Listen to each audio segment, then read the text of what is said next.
Story, let's bring in Azaz El-Shami in Washington, D.C. She's a Sudanese-American human rights advocate. Thank you so much for joining us here on France 24.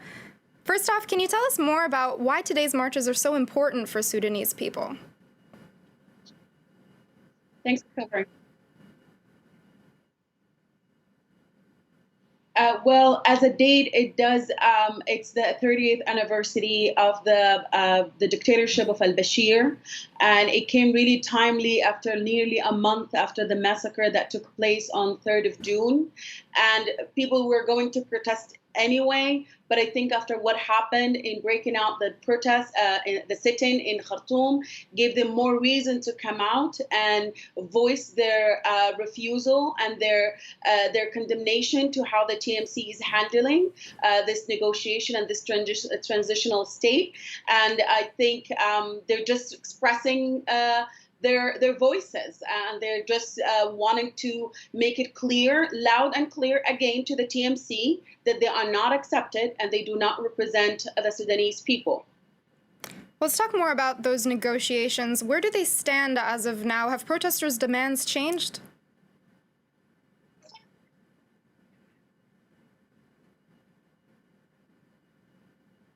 No, the protester demand has not changed. It has been the same from the beginning.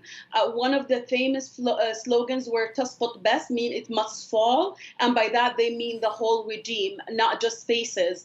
And since 11th of April, when they toppled al-Bashir, all we saw is just changes of faces with the same regime, just changing names and acting as business as usual. And only recently, they only really showed their true faces and that they are not really committed to a peaceful transition of power. I do not trust the TMC. I do not trust the Janjaweed. I do not trust any of these people. They were buying times and stalling until last week when they kept saying that they didn't see the agreement, or we didn't see the proposal, or we cannot accept that, we need to go back to the African Union. They were stalling. They were never serious about handing power to the civilian-led government. They never were.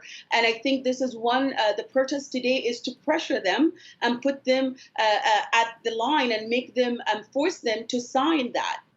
Because they were not serious. They were not serious. They were going back and forth. They were arresting leaders from FFC. Yesterday, they arrested 3 members of the Sudanese Professional Association, and they keep doing that. They're still using live ammunition against peaceful protesters.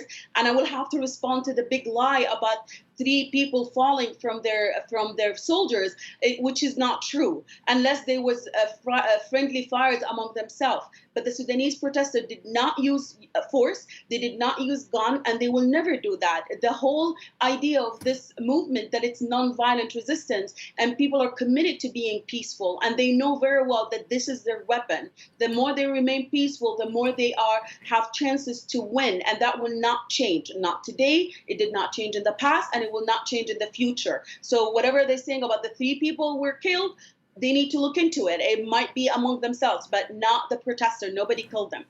Thank you very much. That's Azaz El-Shami in Washington. Peace as their greatest weapon in Sudan. Well, let's move